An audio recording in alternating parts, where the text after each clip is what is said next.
made this for a swap with another junk journaler. And the idea is you swap some of your papers and materials with someone else, and they do the same, and you bind it in a book form so they can have a nice way to keep all of their things, and you know, they can sort of get a little idea of what you're like by the things you've included, and vice versa. So I had so much fun making this. Normally they're kind of simpler from the ones I've seen, but this is more of a folder. I got this package, this was the actually shipping box, so it had this neat pattern on it, and so I used that, and I folded it in this sort of a way so it's a flap that overlaps a little bit with some 1-inch gussets on the side. And the top, there's an inner flap that folds over, and that's got a little bit of a gusset too for holding a lot of things. I used these on the binding. I've seen this a lot on the internet, so I thought I would do it just because I have so many scraps of fabric. It's hard for me to even throw out little pieces like that. So I have bunches of it. I used art quotes on here for the cover. I thought that would be a nice, I don't know, prompt. So it opens out like this in three wings, kind of. And on this side, I put a little area for a pocket. And it turns out I don't have a whole lot of full pages to give people. I tend to have smaller pages and lots of tidbits, I guess I'd say. Like here's a tarot card and some neat tape. And this is a decorated paper clip, which I really don't do those, so I was struggling with this a little bit. In the swap, you're supposed to include a list of different things that are, you put them in your swap just to kind of have a challenge to it. And so one of them was a decorated paper clip, so I did that. And of course you can add extra.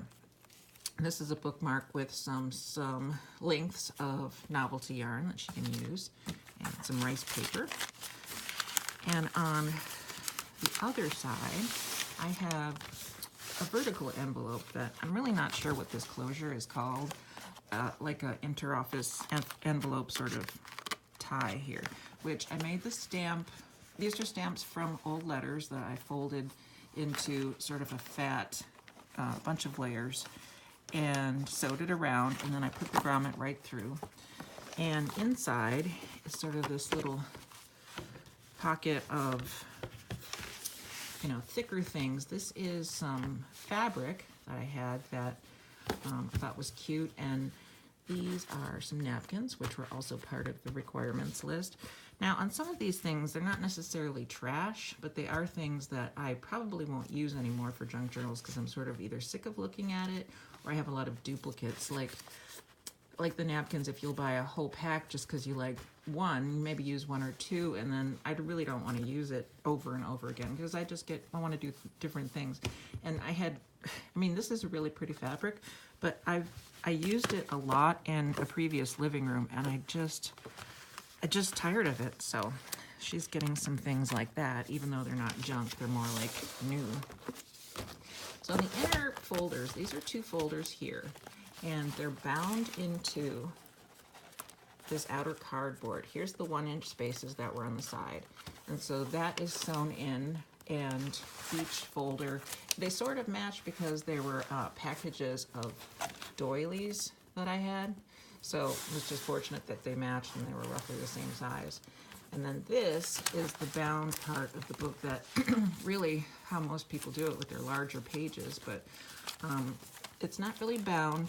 It's this is an elastic that goes around the inside and behind the book, and so that she can remove these papers more easily without too much damage, as if it were bound, they would have holes in it and whatnot. So some wrapping paper and some things that I had, junk mail, tissue paper,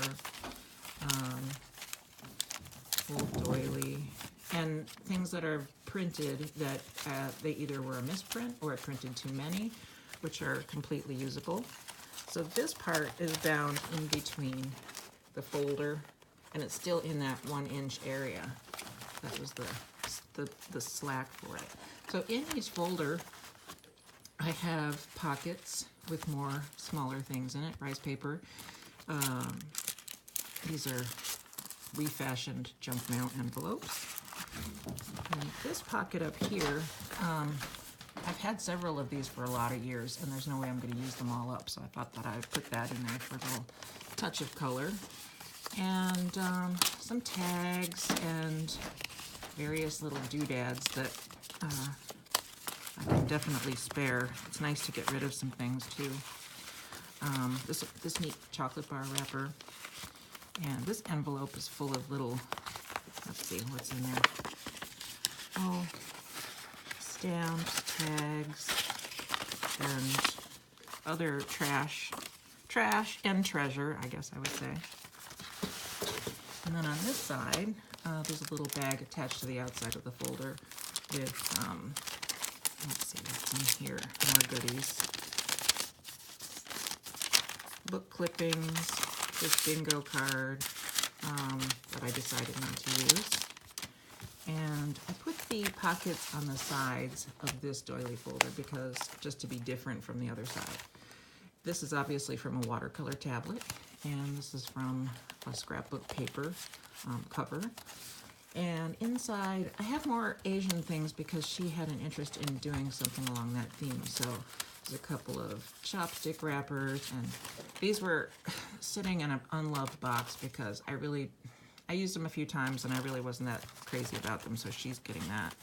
And one of the things on our list that we needed to include was a fish, and I just happened to run across this. And it's not only a fish, but it's got this neat Chinese writing on the side. It's very decorative.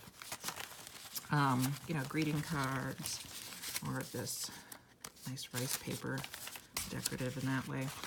And that's not all. So in the center here this is the back of the box.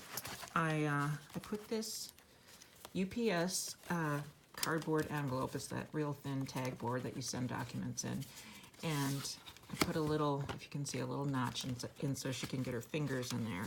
And in here, I put the papers that I really didn't want to get bent or folded, that I wanted to have lay straight. So that's in there. And then you fold it up, and then I have more papers that I didn't really want to get bent and folded. So that gets tucked here, and this is, again, part of that doily package, so very decorative.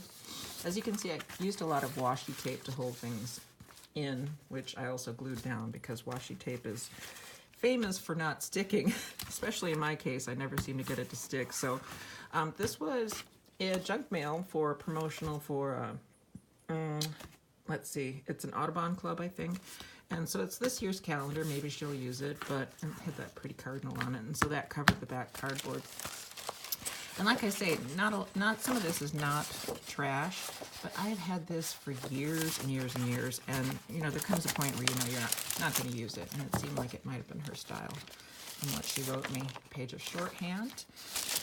Shoes were in the scavenger hunt pile list. And this neat bag is, I don't think it's glassine, but it's very thin and shiny and smooth. And I have a bunch of these bags. They're fun. Map. More wrapping paper, and these are neat papers. If you've never done them, it's these are pages of National Geographic that you put citrus solve on it, which is a cleaner, and it dissolves the ink, and it really makes that a neat effect for background papers. So I have a whole folder of that because one time I went on a big streak of doing that. You know how it gets. You get excited about something and then you do a bunch of it. So that is the gist of the book. I hope you might try it. It was really neat to make. I kind of went hog wild, so I'm looking forward to seeing what kinds of things I get that are new to my eyes, and I hope she enjoys this. And thank you for looking.